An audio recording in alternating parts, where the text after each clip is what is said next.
check. Yeah, good evening everybody. So I'm going to take you guys to a time 5 years back. This was a time I remember standing on the badminton court for the last time professionally, waiting to receive the serve and my heart pounding. You know that feeling when you enter a room and you suddenly forget why you're there? It was that feeling I got on the badminton court that day. Suddenly things went all over the place. But it was then I realized that this is, like, I'm made for something else. And that made is what has turned me here today. So having that feeling, one second, I guess I just have to take out my, one second.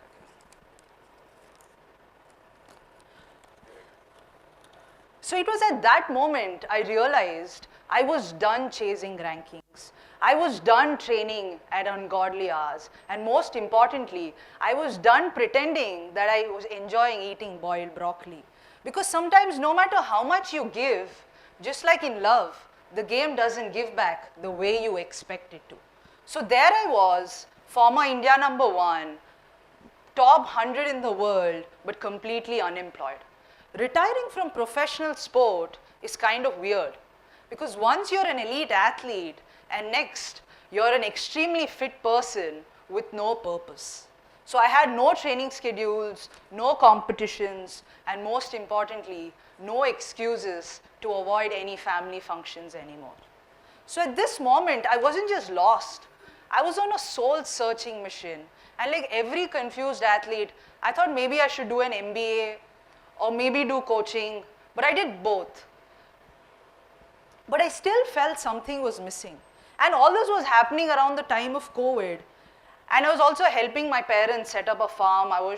And there's a picture of me doing that as well.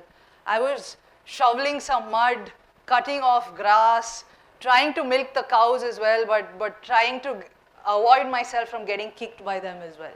If sports taught me resilience, farming taught me patience. And trust me, the goats don't care if you were India #1.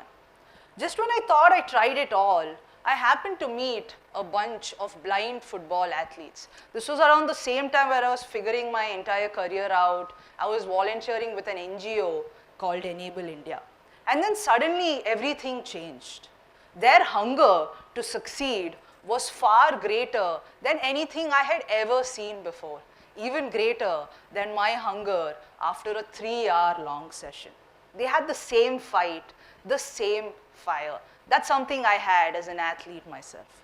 But they had to work 10 times harder to be able to get a chance just to compete.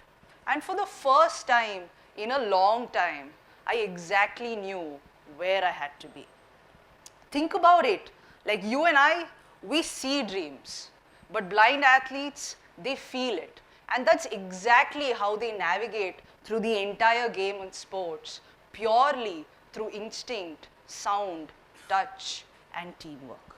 So naturally, I decided to join them, and fast forward, this was in the year 2022, I co-founded a blind football club called Tamogna with the same bunch of incredible athletes. And in a span of 8 months, my women's team went on to be the national champions in that year. And to everybody's surprise in the room, I was named the best goalkeeper. I'm sure some of you are wondering, how was I a goalkeeper in blind football? How did that whole thing happen? In the sport of blind football, the goalkeeper is sighted, whereas the athletes are completely blind. And the funniest thing about this tournament was, it turned out to be a job interview for me. Just picture this. I'm in the middle of the field, defending, sweating, diving into the mud, getting literally kicked all over the face, and my future boss watching all of this. Most people get hired after a serious discussion, but I got hired after getting tackled. And that's how I ended up working full-time for a not-for-profit organization called Olympic Gold Quest, OGQ. OGQ helps Indian athletes to win medals at the Olympics and Paralympics. India's journey at the Paralympics has been one with steady progress and remarkable achievements in the last few decades. Paris Paralympics set a new benchmark by India winning 29 medals, the biggest tally ever. And I'm extremely proud to say that OGQ supported the training of 25 of those 29 athletes. I want to quote an important phrase here that says, surround yourself with people who celebrate your success as their own and who push through you during setbacks. That's exactly what OGQ means for our Indian athletes. That's exactly what OGQ means for our Indian athletes. And most importantly, and apart from all the funding and resources, what's important is the team that believes the athlete in their journey, and sometimes even more. So today, majority of India's Paralympians have emerged from extreme diversity, proving that talent exists everywhere. All it needs is the right support. I want to share stories of 4 such para-athletes who have been redefining the narratives from the beginning by shattering all stereotypes and proving what's possible when talent meets opportunity. The first para-athlete is the Zomato delivery boy turned Paralympian. Sandeep's journey is a kind that belongs in the movies, except for the fact that he lived it. At the age of 4, he met a tragic road accident, leaving him with an impairment in his left leg. It definitely slowed his life down, but things just got tougher for him. In order to fund his dream of a javelin thrower, Sandeep picked up a job as a Zomato delivery boy, racing across streets while delivering food and managing long hours of training as well. From delivering food to delivering himself to the Paralympics, Sandeep has fought his way to the top. Today, proving to all of us that hunger isn't just about food, it's about the fire within. The armless archer who redefined possibility. Born with phocomelia, a rare condition left Sheetal armless. She hails from a small village near the line of control in Jammu and Kashmir. She was born to a father who was a shepherd and a mother who was a housewife. Life was tough, but Sheetal didn't see herself different.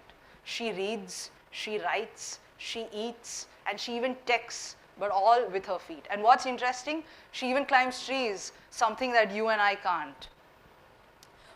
Then came archery. While most people took years to master the sport with their arms, Sheetal figured it out with her feet and in a record time. Today, Sheetal is a bronze medalist at the Paris Paralympics and the sole breadwinner for her family. From a village girl to a history-making athlete, Sheetal isn't just breaking barriers. She's making all of us rethink what's truly possible. And if you text her, don't be surprised. She's going to reply faster than you and I. The next athlete is a fighter who never quit. At 36, Sarita had nothing, no job, no money, and no direction what to do in life. Being a polio victim, she felt she was a burden to her family. But little did she know what life had in store for her. She picked up the bow, and in a span of 3 years, she transformed her life. She is now not just an archer, a breadwinner, a Paris qualifier, and a fighter who came inches away from beating the reigning gold medalist. Her story isn't just about sports, it's a proof that no matter where you are, it's never too late to aim higher and hit the mark. तुक्का एक बार लगता है, 3 बार नहीं, is a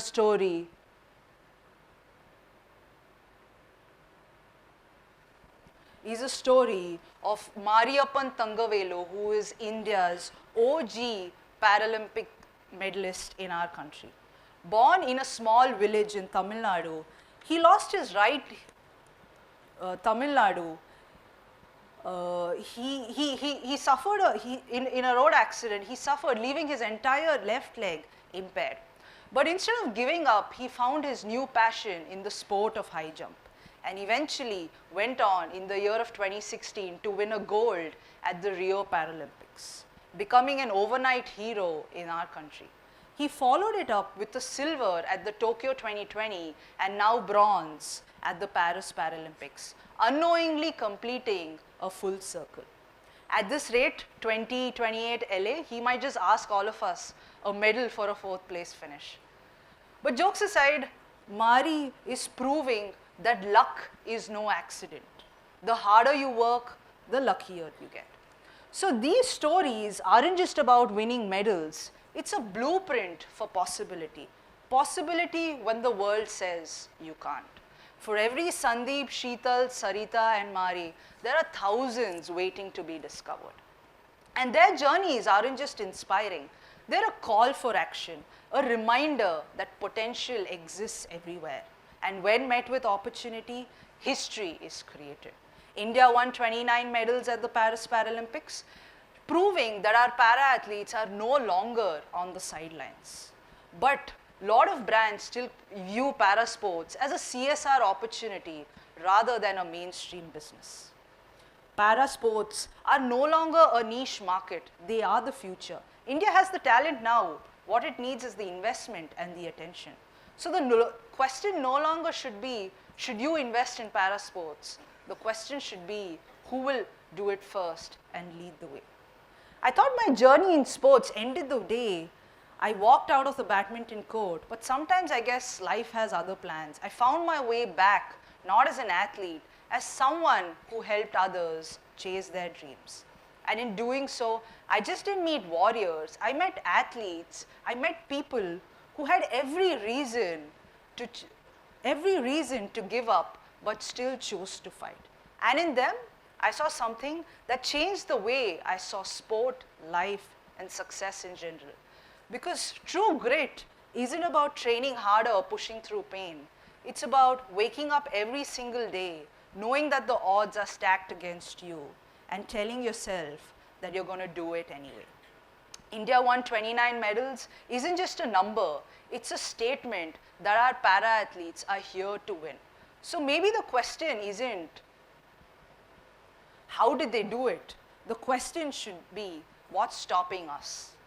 I thought I was done with sports 4 years back, but the truth is that I'm just getting started, and so is the Indian para-sporting revolution.